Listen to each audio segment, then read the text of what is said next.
¿Cuántos han venido a recibir una palabra de Dios también en esta hora? Si quiero que vengas conmigo a Mateo capítulo 8, versículos del 5 en adelante. Mateo 8, del 5 en adelante. Hay una palabra bastante conocida, bastante particular para cada uno de nosotros. Dice el versículo 5 de Mateo capítulo 8: entrando Jesús en Capernaum, vino a él un centurión rogándole y diciendo: Señor, mi criado está postrado en casa, paralítico, gravemente atormentado. Jesús le dijo: yo iré y le sanaré.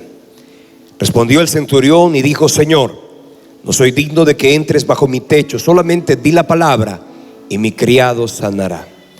Porque también yo soy hombre bajo autoridad, y tengo bajo mis órdenes soldados, y digo a este: ve y va, y al otro: ven y viene, y a mi siervo: haz esto, y lo hace. Al oírlo Jesús se maravilló y dijo que ni aún en Israel he hallado tanta fe. Versículo 13 dice: entonces Jesús le dijo al centurión: ve, y como creíste te sea hecho. Y su criado fue sanado en aquella misma hora. El título del mensaje es: una fe trascendente. Padre, te pedimos en esta hora que hables a cada una de nuestras vidas. Tú eres bueno, Señor, te hemos oído ya este día. Señor, queremos que hoy nuestro corazón sea edificado y sea, Padre, por ti reestructurado conforme a tu propósito y de acuerdo a tus planes para bendecir nuestra vida y nuestra casa. Yo te pido una vez más que tu palabra por gracia se deje oír, que cada uno, Dios, en este lugar pueda ser inspirado por tu Espíritu, Señor, para caminar en esa plenitud y en esa prosperidad que tú has planeado para nosotros, tus hijos. Recibe toda la gloria y recibe toda la honra en el nombre de Jesús. Y este pueblo da un fuerte aplauso al Señor. Gloria a Dios. Fe trascendente. En este pasaje del capítulo 8 de Mateo encontramos a Jesús haciendo un milagro muy especial, porque a todos los demás Jesús los sanó por tocarlos, por mirarlos, por rozarlos. Pero en este caso encontramos el milagro de uno que a la distancia pudo recibir un milagro de sanidad. Y encontramos a un hombre que pidió este milagro, el centurión, un centurión romano que se viene a Jesús rindiéndose ante su grandeza y soberanía. Y encontramos que Jesús, al oírlo, declara unas palabras que definitivamente eran maravillosas. Dijo Jesús que no había en Israel alguien que tuviera una fe como la de este centurión. Y desde luego que si esa fe era una fe que hizo que Jesús se maravillara, esa fe debe ser analizada, debe ser estudiada, porque seguramente esa fe, si la tenemos en cuenta tú y yo también, nuestra vida también podrá recibir todo lo que necesitamos, anhelamos y deseamos de parte del Señor. Es importante que veamos que este centurión hizo tres cosas. Primero, agradó a Dios. Segundo, abrió los cielos y también provocó un milagro. Y es importante que entendamos eso, porque los seres humanos hemos tenido un pensamiento, y es movernos a ayudar a otro cuando ese otro está en necesidad. Si usted ve a alguien que por la calle le pide una ayuda, usted no lo hace si no siente una compasión especial. De hecho, hay personas que mueven más a otros que cualquier otro. Y cuando usted ve a alguien, usted se mueve por compasión. Si usted ve a un anciano en la calle, si usted ve a un niño, a una mujer con un niño en brazos, usted se mueve a compasión porque los ve vulnerables y usted los quiere ayudar. Pero es importante que usted entienda que a Dios no lo mueve la necesidad, a Dios lo mueve la fe. Importante que usted sepa que a Dios no tienes que tratar de inspirarle lástima.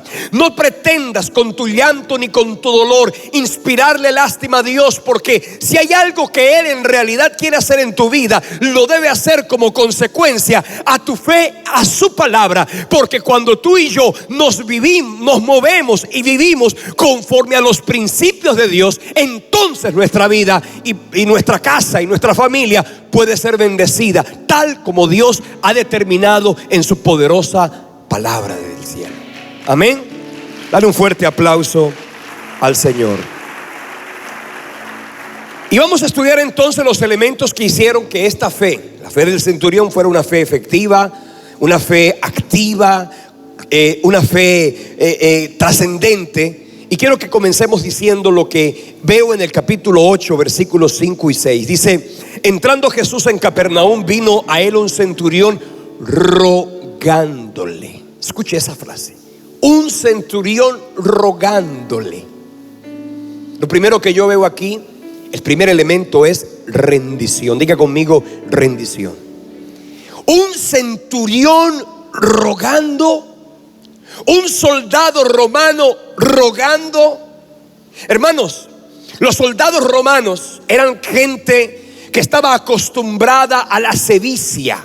Su actitud, su arrogancia, su soberbia era tan impresionante que tenían que inspirarle terror y temor a todos y cada uno de los lugares donde el imperio romano los había enviado. Los soldados romanos eran personas que estaban acostumbradas a la inmisericordia, estaban acostumbrados a mandar con tiranía. Eran personas que tenían en su mente una forma de ordenar. De hecho, la actitud de estos soldados era para impedir que las personas que vivían en las ciudades o en las naciones que estaban oprimidas por el imperio romano no pretendieran levantarse ante la autoridad del César. De manera que ver a un soldado romano llegar a Jesús a rogar es algo que definitivamente no es común ni es natural en aquel entonces en la palabra de Dios. Este soldado, que tenía además la carga de una centuria de soldados romanos, llega a Jesús y dice la palabra que en el versículo 6, cuando llegó a Jesús, lo primero que le dijo fue: Señor. Diga conmigo: Señor. Hoy tú y yo llamamos a Jesús Señor, y lo hacemos porque estamos habituados, ya entendemos que Jesús es el Señor. Pero la palabra que utilizó el centurión para referirse a Jesús es la palabra griega Kyrios, una palabra que en aquella oportunidad no se usaba de cualquier manera y de forma indiscriminada, como hoy le decimos al que vemos en la calle: Señor, hágame un favor, Señor, tal cosa. Y no, la palabra Señor tiene un significado muy profundo en la palabra. Significa dueño, amo, señor, soberano. Esta palabra habla de la supremacía y la autoridad. Por eso es que el emperador romano se autoadjudicó esa expresión. Los soldados decían, y era una normalidad en el imperio, decir: César es el Kyrios. ¿Por qué? Porque los romanos hicieron que la figura del emperador fuera divinizada. Por eso la gente decía que el César era un dios, y el emperador romano mandaba, gobernaba, determinaba sin ningún tipo de restricción. Sus palabras tenían autoridad y trascendencia en todo el imperio. De manera que un soldado romano viniera a Jesús a decirle Señor era contradictorio para lo que él mismo había entendido y había creído, porque él tenía que reconocer la soberanía y la grandeza de Jesús de Nazaret. Kyrios es la misma palabra que en el hebreo se usaba para referirse a Dios.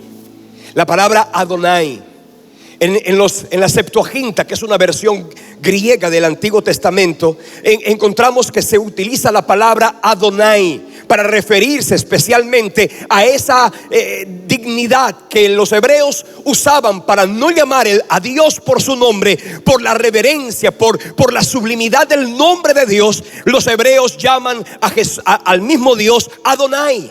Por eso que este hombre centurión llamara a Jesús Señor era definitivamente una característica de rendición total y absoluta. Quiero que tú y yo entendamos algo. Necesitamos, para poder tener una vida de bendición y poder caminar en victoria, reconocer el señorío de Jesús sobre cada una de nuestra vida. La palabra dice en la carta a los Filipenses, capítulo 2, versículo 11: para que toda lengua confiese que Jesucristo es el Señor, el Kyrios, para la gloria de Dios Padre. Si usted lee la Biblia en Romanos capítulo 10 versículo 9, dice que para que todo aquel que confesare con su boca que Jesús es el Señor y reconociera en su corazón que Dios le levantó de los muertos, sería salvo. Porque con el corazón se cree para justicia, pero con la boca se confiesa para salvación. Hoy, iglesia, tenemos que entender algo. Los seres humanos se están disputando el señorío. Los gobernantes de las naciones están disputándose el poder. ¿Qué estamos viviendo hoy en Colombia y en todas las naciones de la tierra? Hombres disputándose. Por eso hay conflictos y hay peleas. Por eso hay gente que en temas políticos en estos días se levanta el uno contra el otro. ¿Por qué? Porque consideran que su candidato es el candidato más especial, el mejor. Pero quiero que tú entiendas una cosa: quien realmente será Señor y establecerá su trono de gloria en la tierra para bendición de la iglesia, no es un gobernante, no es un político, no es el que ocupe el Palacio de Nariño, no es el que ocupó la Casa Blanca. Quien reina y gobierna con toda autoridad en todos los confines del universo se llama Jesucristo. Él es en realidad el Todopoderoso, el Supremo. Él es el gobernante. Su supremacía y autoridad no tienen límites en ninguna parte de la tierra. Tienes que confesar a Jesús Señor para que esto sea el punto de partida que te abra la mente y el corazón a una vida de libertad y de victoria. Cuando tú y yo caminamos en esa dimensión, entonces reconocemos que Él es soberano. La Biblia dice en el Salmo 103 versículo 19 que el reino de Dios domina sobre todos los hombres. Escucha eso: el reino de Dios domina sobre todos los hombres. Los seres humanos en la tierra pretenden divinizarse también. Los seres humanos en la tierra pretenden engrandecerse. Pero nosotros como creyentes, como nacidos de nuevo, debemos entender que el único que reina y gobierna con toda autoridad se llama Dios Todopoderoso. Dice la Escritura también en el libro de Isaías capítulo 14 versículo 27: Jehová lo ha determinado, ¿quién lo impedirá? Y su mano extendida, ¿quién la hará retroceder? Esta palabra, hermano, quiero que la guardes en tu corazón, porque no sé qué lanzamiento o qué declaración han hecho sobre ti a los hombres. Algún personaje importante de pronto te han maldecido. De pronto alguien ha lanzado para ti una palabra de derrota, de fracaso. Hoy quiero decirte algo: hay alguien más grande que aquel que te maldijo. Hay alguien más grande que aquel que procuró tu mal. Ese se llama el Todopoderoso Dios, y Él ha lanzado una palabra que por supuesto que anula toda palabra de maldición y de derrota, porque tú y yo vivimos bajo el gobierno y la autoridad del Todopoderoso. Él es grande. Su gobierno y su autoridad no tienen límites. ¿Qué es rendirse a Jesús? Es eso: reconocer su grandeza y reconocer su poder.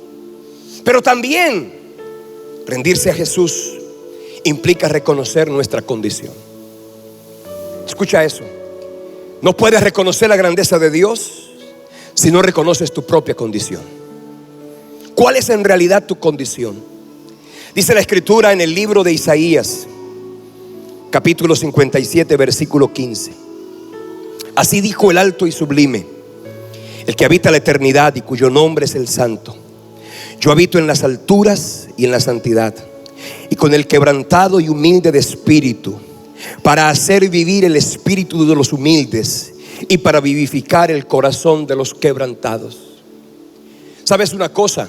Cuando reconozcas a Cristo como Señor de tu vida, inmediatamente tendrás que reconocer tu condición ante uno que no solamente tiene poder para restaurarte y levantarte, sino ante uno que tiene la capacidad de hacer que se venzan en ti tus propias debilidades. Ante los hombres, ¿sabes algo? Tú necesitas esconder tus debilidades, porque los hombres en tu debilidad querrán dominarte y querrán subyugarte, pero ante Dios, ¿sabes qué tienes que hacer? Rendirte para que Él con su gracia pueda venir a tu ayuda. No puedes venir a Dios sintiendo que eres perfecto. No puedes venir a Dios creyendo que no hay nada que cambiar. Tienes que venir a Él con tu dolor, con tu temor, con tu atadura. Ven a Él con aquello que no has podido cambiar, para que rendido a su grandeza del cielo se derrame sobre ti su gracia. Porque Él dice en su palabra: bástate mi gracia, porque mi poder se perfecciona en tu debilidad. Hoy diga el débil: fuerte soy. Diga el pobre hoy: rico soy en Cristo Jesús. El centurión le dijo: Señor, no soy digno de que entres bajo mi casa. De manera que cuando tú te sometas a su señorío, vas a tener que reconocer tu condición. Fue lo que hizo Isaías. Cuando Isaías vio el trono, en el capítulo 6, el trono de Dios abierto y sublime, que sus faldas llenaban el templo, que por encima de él había serafines, que cada uno tenía 6 alas, que con 2 cubrían su rostro, que con 2 cubrían sus pies y con 2 volaban. Que cada uno, el uno al otro, se decía: santo, santo, santo, Jehová de los ejércitos. Toda la tierra está llena de su gloria. Dice que en ese momento, cuando Isaías pudo ver la gloria de Dios, entonces dijo de sí: ay de mí que soy muerto, porque siendo yo un hombre inmundo de labios y habitando en medio de un pueblo que tiene labios inmundos, yo he visto con mis ojos al Rey, Jehová de los ejércitos. Escucha bien: cuando tú reconozcas la grandeza de Dios, tendrás la necesidad de reconocer tu débil condición, tu pecaminosa condición, para que Él, como en el caso de Isaías, envíe ángeles que vengan a tu favor, que venga ahora el Espíritu Santo para santificar, para limpiar, para sanar, para restaurar. Aprende a reconocer tus debilidades ante el que todo lo puede, para que entonces tus debilidades sean sanadas, para que tu atadura sea cortada, para que tu maldición sea rota, y por el poder del nombre de Jesús puedas disfrutar de su gracia. Somos débiles, somos vulnerables y somos frágiles. Pero si estamos bajo la cobertura de Dios, ahí nos volvemos fuertes, ahí nos volvemos trascendentes. Lo segundo que yo veo, además de la rendición, es que ese hombre, ese centurión, vino a Jesús en un acto de confianza. Vino a Él, dice el versículo 6 del capítulo 8: mi criado está postrado en casa, paralítico, gravemente atormentado. ¿Sabes por qué vino a Jesús? ¿Por qué lo oyó? Porque la fama de Jesús llenó toda la tierra de aquel entonces. Y vino a Jesús para que Jesús fuera la respuesta, para que Jesús interviniera ante aquello que Él no había podido cambiar. Porque quiero que entiendas una cosa: hay cosas que tú, aunque quieras cambiar, no las podrás cambiar. Hay áreas de tu vida que aunque tú quieras deshacerte de ellas, no las puedes deshacer. Hay cosas que se te van a escapar de tu capacidad. Pero cuando tú corres a Jesús en un acto de confianza, entonces Él viene a tu ayuda para traer bendición a tu vida. La definición de confianza, dice el diccionario, que es la esperanza firme que una persona tiene en que algo suceda, sea o funcione de forma determinada, o en que otra persona actúe como ella desea, espera o necesite. Ese centurión vino a Jesús para demostrarle a Él su confianza. La pregunta es: ¿a quién corres tú? ¿A quién recurres tú cuando estás en medio de una necesidad? ¿A quién buscas tú en medio de un dolor? ¿A quién llamas tú cuando tienes una enfermedad? ¿A quién buscas tú cuando estás viviendo una adversidad? Esa respuesta es la que determinará en quién tienes tú puesta tu confianza. ¿A quién clamas? ¿A quién buscas? ¿A quién llamas? Esa respuesta determinará en quién tienes tú tu confianza. Dice la palabra en el libro de los Salmos, capítulo 146, versículo 3: no confíes en los príncipes ni en el Hijo del Hombre, porque no hay en él salvación. Iglesia, entiéndelo: los hombres no te podrán solucionar. o porque no puedan, o porque sencillamente no quieran ayudarte. Dice la Biblia en el libro de Jeremías, capítulo 17, versículo 5: maldito el varón que confía en el hombre y que pone carne por su brazo. Maldito el hombre que confía en el hombre, pero dice: bendito aquel que pone su confianza en Dios y cuya confianza en Jehová, porque será como un árbol plantado junto a las aguas, que junto a la corriente echará sus raíces. No verá cuando venga el calor, sino que su hoja estará firme, y en el año de la sequía, dice la Biblia, no se fatigará ni dejará de dar fruto. Aprende a confiar en el Todopoderoso, en el que en realidad es confiable, para que tú no te frustres, para que no te amargues y para que no te decepciones. Dice el Salmo 118, versículo 9: mejor es confiar en Jehová que en los príncipes. Mejor es confiar en Jehová que en los príncipes. Yo no sé si tú has ido a pedir ayuda y te dicen: ¿sabes qué? Cuenta con eso. ¿Alguna vez te han dicho así? Cuenta con eso. Y por causa de la voz de un poderoso, tú te has comprometido porque alguien te dijo: cuenta con eso. Pero quiero que entiendas una cosa: hay momentos en la vida en el que el Señor nos va a hacer sentir frustrados de los hombres. ¿Sabes para qué? Para que aprendamos que el único que en realidad vendrá a nuestra ayuda en medio de una necesidad es el Todopoderoso, el que todo lo cumple y el que todo lo hace realidad. Gloria a Dios. Mira, en el libro de Isaías, capítulo 30, hay algo hermoso, algo que confronta. Israel está muy cerca de Jerusalén. Perdón, Israel está muy cerca de Egipto. Usted se puede ir en carro, más o menos tardará ese trayecto 6 horas. Los hebreos sabían que Egipto era una nación poderosa, era una nación fuerte, era una nación donde había abundancia, donde había riqueza. Y en algunos momentos Israel tenía la necesidad, en medio de la adversidad, de buscar dónde ir. Y muchos hebreos corrían a Egipto, descendían a Egipto, dice la Biblia. Pero Dios lanzó una palabra en el libro de Isaías, cuando el pueblo decidió ir a Egipto en busca de ayuda. Dice el versículo 1 del capítulo 30 del libro de Isaías. Dice: ay de los hijos que se apartan, dice Jehová, para tomar consejo y no de mi boca, y no de mí, para cobijarse con cubierta y no de mi espíritu, añadiendo pecado a pecado. Que se apartan para descender a Egipto y no han preguntado de mi boca, para fortalecerse con la fuerza del faraón y poner su fuerza en la sombra de Egipto. Pero la fuerza de Faraón se os cambiará en vergüenza, y el amparo en la sombra de Egipto en confusión. ¿Sabes qué? No es el Faraón el que te tiene que dar seguridad.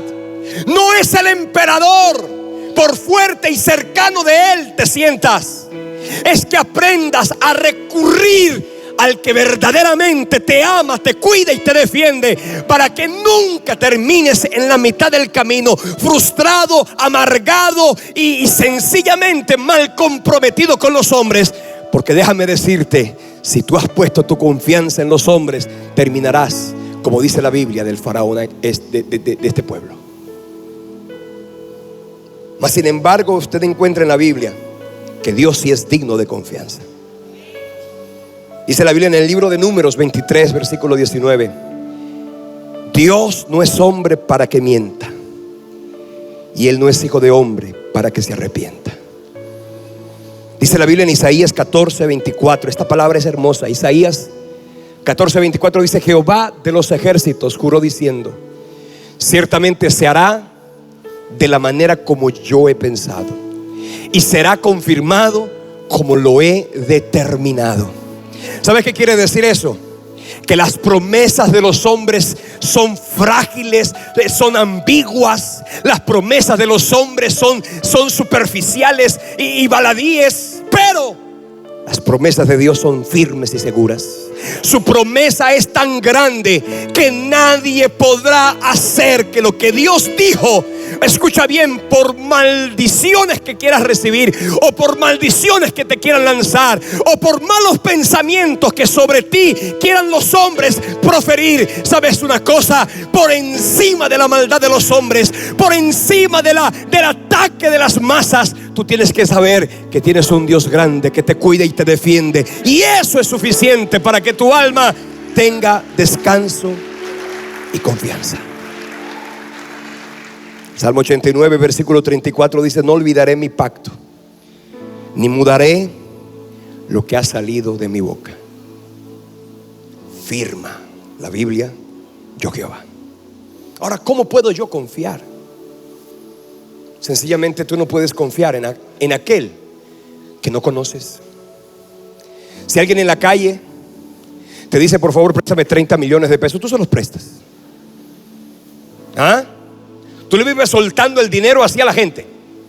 No.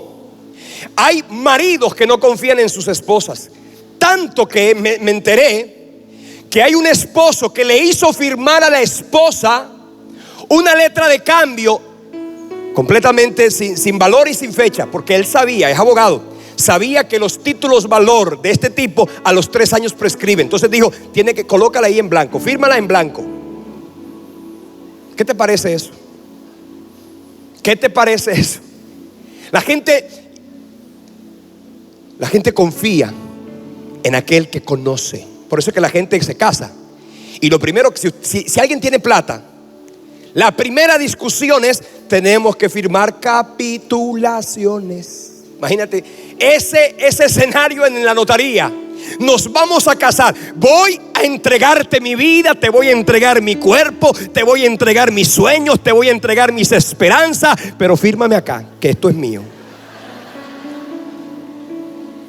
Hay gente que desde esa firma ese matrimonio nace con una debilidad de confianza. ¿Tú crees que yo me voy a quedar con tu plata? Y ella le contesta: casos se han visto. Casos se han visto. No puedes confiar en un Dios que no conoces. Si sales de aquí en esta hora y temes ante la adversidad, y vuelves a sentir que te vas a quedar sin nada, o que te vas a morir por la enfermedad, o que se va a ir el esposo, o se va a morir el hijo, si te vas de aquí creyendo que Dios no puede hacer, pero en el caminar terminas temiendo, tienes que hacer algo, y es correr a Dios para que lo puedas conocer. Porque escucha bien nuevamente: solo podrás confiar en el Dios al que conoces.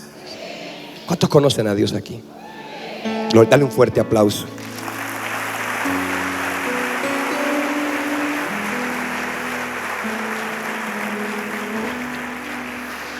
En ese acto de confianza y de dependencia, el centurión escuchó una voz de Jesús que le dijo: yo iré y le sanaré. Escucha eso: yo iré y le sanaré. Hoy el Señor te dice: yo iré y te sanaré. Yo iré y te levantaré. Yo iré y te restauraré. Yo iré y cambiaré tu historia. Yo iré y seré para ti la respuesta que tú necesitabas. Pero también veo la tercera característica de esa fe, y es que era una fe fundamentada en la autoridad. Escuche eso. Cuando Jesús le dijo: yo iré y le sanaré, en el versículo 8 dice, y esto es hermoso: respondiéndole el centurión le dijo nuevamente: Señor, no soy digno de que entres bajo mi techo, solamente di la palabra y mi criado sanará. Porque yo también soy un hombre bajo autoridad, y tengo bajo mis órdenes soldados, y digo a este: ve y va, al otro: ven y viene, y a mi siervo: haz esto, y lo hace.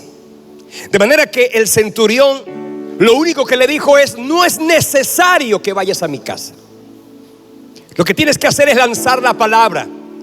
Porque cuando él lo reconoció como el Kyrios, estaba diciendo: tú tienes gobierno no solamente sobre la tierra, tienes gobierno sobre el universo, tienes gobierno sobre el mundo espiritual. Porque escucha, El centurión le dijo, yo tengo autoridad, pero la autoridad que yo tengo es una autoridad civil, que él reconoce según Romanos 13, versículo 1 en adelante, que es autoridad, aunque sea civil, es respaldada por Dios. Pero el centurión le dice, ¿sabes qué? Yo tengo autoridad, pero mi autoridad no llega hasta ese lugar de sanar al enfermo.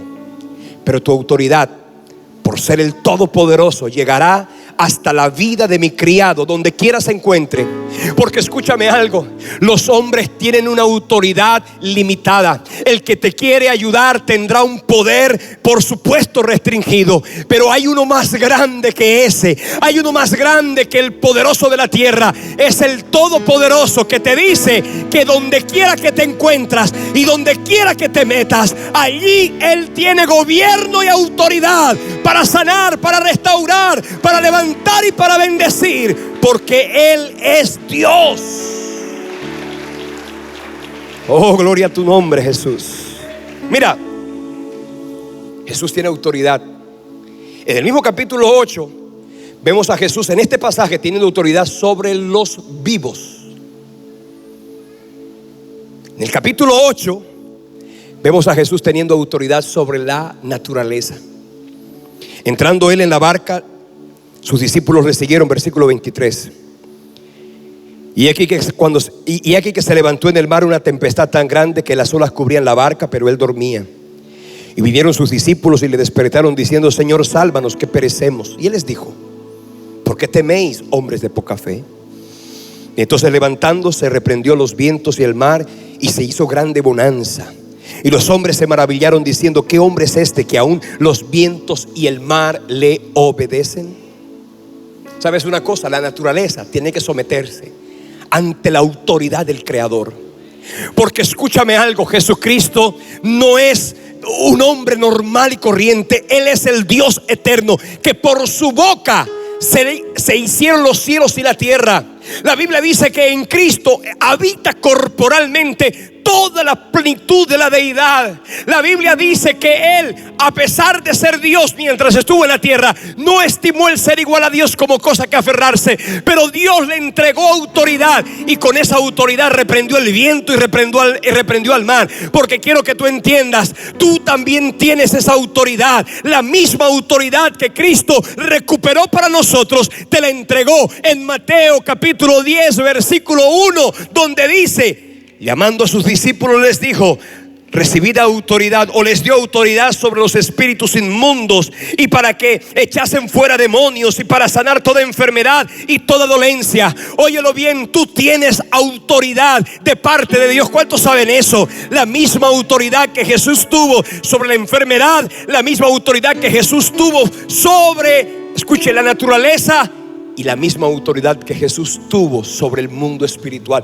En el capítulo 8, en los versículos 28 en adelante, encontramos a Jesús reprendiendo a los demonios que estaban en los gadarenos. Y los demonios, al verlo, se encontraron con que Jesús había llegado a atormentarlos. Porque quiero que sepas una cosa: el diablo ha establecido en nuestras familias, en nuestros hogares, ríos de iniquidad, maldiciones generacionales. Pero Jesús ha llegado a tu casa, escucha bien, para romper maldiciones, para cortar ataduras. Jesús ha llegado a tu vida para hacer que las tinieblas retrocedan. Y por el poder del nombre de Cristo, en tu casa y en tu familia, con tus hijos y futuras generaciones, el cielo abrirá sus grandes tesoros para traer a tu vida gloria y victoria de manera sobrenatural. ¿Cuánto dan un fuerte aplauso al Rey Eterno? Las tinieblas se tienen que someter ante el nombre de Jesucristo. Los muertos. Juan capítulo 11. Lázaro estaba muerto. Cuando Jesús llegó, María y Marta estaban llorando. Porque es normal que ante el dolor haya llanto. Los expertos dicen, sabes que si hay un duelo en tu vida, llora, porque llorar te ayudará a sanar. ¿Saben eso? Los médicos dicen llora. Los terapeutas dicen llora. Los expertos dicen llora. Pero ¿sabes qué dice Dios?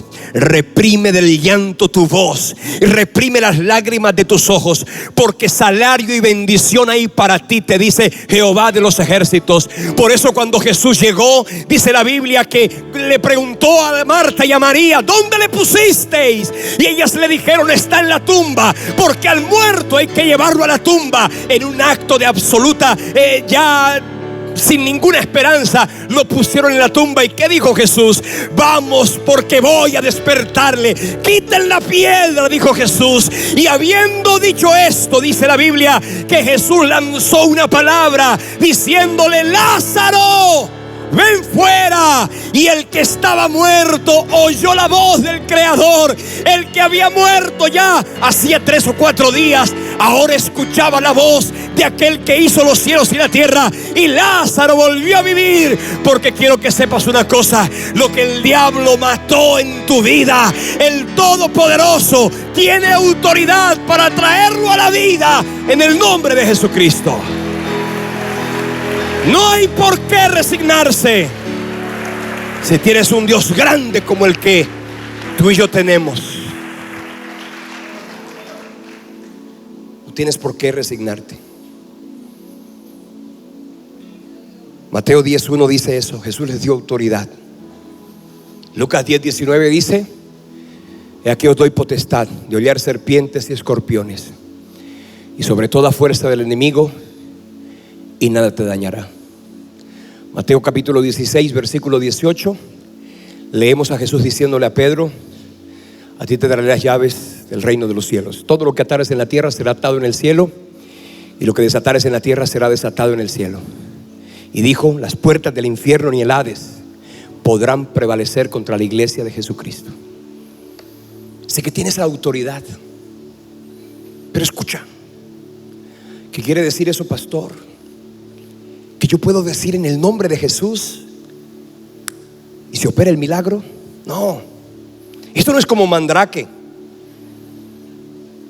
¿Se acuerdan de Mandrake? El mago, abracadabra. Así no es. Para que el reino natural, para que el reino espiritual se someta a tu autoridad, tú tienes que también someterte a la autoridad de Dios. ¿Qué le dijo el centurión? Yo soy un hombre puesto bajo autoridad. No se trata de usar el nombre de Dios o del nombre de Jesús de manera indiscriminada. En el capítulo 19 del libro de los Hechos encontramos la historia de unos hombres judíos exorcistas que, viendo que Pedro y Juan y Pablo y todos ellos predicaban en el nombre de Jesucristo, reprendían demonios en el nombre de Jesucristo, estos hombres vieron a un endemoniado. Y entonces ellos dijeron: ya sabemos cómo es que los discípulos lo hacen. De manera que vinieron ante el endemoniado y le dijeron: mira, de pronto gritado, que hay gente que cree que para reprender a las tinieblas hay que gritar: en el nombre de Jesús de Nazaret, el que predica Pablo, te ordenamos que lo dejes libre ahora. No pasó nada. Y el endemoniado le dijo, el demonio le dijo más bien: un momentico, a Jesús yo lo conozco, sé quién es Pablo, pero ustedes quiénes son. A ustedes no los conozco. ¿Por qué? Porque el mundo espiritual se somete a aquel que está bajo autoridad. Escucha eso. Dale un aplauso grande al Rey. ¿Qué quiere decir eso? Que esto no es mágico, esto es espiritual. Por eso dice la Biblia que el endemoniado saltó sobre ellos, les dio una paliza, los desnudó, y los exorcistas judíos ambulantes tuvieron que salir despavoridos, desnudos y corriendo, porque el diablo los había hecho avergonzarse. De manera que aquí está la clave del por qué tus oraciones son efectivas. Y aquí está la clave del por qué las oraciones no son efectivas. Porque para que el mundo natural y espiritual se someta, tú también tienes que someterte. Mira, ante la autoridad tú puedes tener dos actitudes: o eres obediente o eres desobediente. ¿Qué significa obedecer? Acatar la autoridad. Diga conmigo: acatar la autoridad. ¿Qué es desobedecer? Desestimar la autoridad. Pero cuando una persona comienza en desobediencia, termina en rebelión. ¿Y qué es rebelión? Es atacar la autoridad. ¿Sabes qué? Los martes hemos venido enseñando autoridad espiritual. Y este martes vamos a enseñar obediencia, desobediencia y rebeldía. Hermanos, si a usted lo hemos invitado y usted ha sido desobediente y no ha venido, yo lo invito para que venga este martes a aprender obediencia. Porque déjame decirte, tú quieres que en tu casa tus hijos te obedezcan, tú quieres que tu esposa te obedezca, tú quieres que en el trabajo tus subalternos te obedezcan, y tú quieres que el diablo también te obedezca, pero tú vives en rebelión, tú vives en desobediencia, y así no funciona. Así que necesitamos aprender a estar bajo cobertura. Como el centurión dijo, lo primero que hizo fue someterse al señorío de Cristo, para que sometido al señorío de Cristo pudiera confiar en Él, y con base en su confianza Él pudiera recibir la autoridad. Porque Él dijo: Señor, di la palabra y mi siervo sanará. Porque así lo dijo Pedro un día: Señor, toda la noche hemos trabajado y nada hemos pescado, pero sabes una cosa, en tu palabra yo echaré la red. Porque la palabra de Dios tiene autoridad en los cielos, en la tierra y debajo de la tierra. Póngase de pie y quiero que oremos al cielo en esta hora. Levante sus manos. Quiero que usted levante sus manos, una señal de rendición, y dígale allí donde usted está a Jesús: Señor, yo te reconozco como mi soberano. Dígale: tú eres mi soberano. Dile: Señor, perdóname si a veces me he olvidado de ti. Perdóname si a veces he ignorado tu autoridad. Perdóname, Señor, si a veces he querido que en mi vida y en mi casa impere mi voluntad. Aquel día, Jesús, tú siendo Dios, en el huerto del Getsemaní, tú dijiste: Padre, si es posible, pasa de mí esta copa, pero no se haga mi voluntad sino la tuya. Si tú, Jesús, te sometiste a la voluntad del Padre, hoy nosotros también necesitamos someternos a la autoridad del Todopoderoso. Dile: Señor, mi vida, mi casa, mi familia, mi trabajo, mis negocios, mi ministerio, todo, Señor, yo lo rindo ante tu señorío.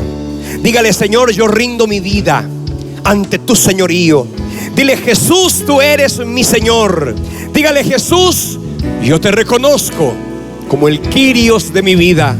Dile: tú eres mi Adonai, tú eres el Todopoderoso. Señor, y bajo esa cobertura de autoridad, no solamente estoy seguro, sino que bajo esa cobertura de autoridad puedo enfrentar al enemigo, llámese natural o espiritual, sabiendo que por tu palabra hay libertad y bendición. Cantamos a Dios, adoramos su nombre y nos rendimos a su grandeza.